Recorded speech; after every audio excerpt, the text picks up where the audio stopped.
we're going to do is knit the first stitch. Okay, then we are going to knit into this next stitch, but we're not going to drop it off the needle. Okay, so we still have that original stitch on the left hand needle.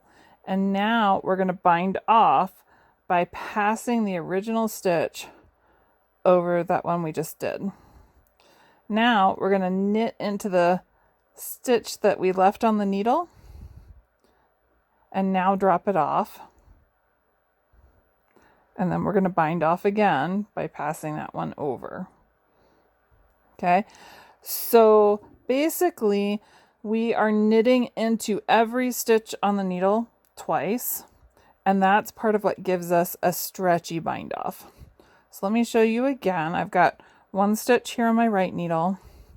I'm going to knit into the next stitch on the left hand needle, but not drop it off. Then I'm going to use the tip of the needle to pass it over. Then I go back, knit again.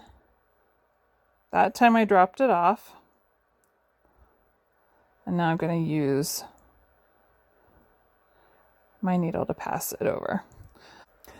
Okay, to do the frilled standard bind off, I'm going to show you how to do this with just the knitting needles.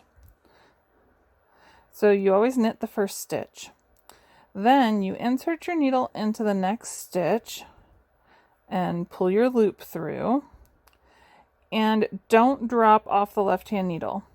Use the tip of your left hand needle to pass the first stitch over the second stitch.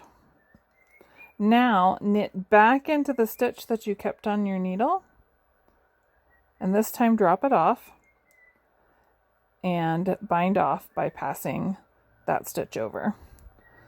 Okay, so basically we're going to bind off twice in every stitch on our needle other than the first one, and that will give us a super stretchy bind off, which is great for lace.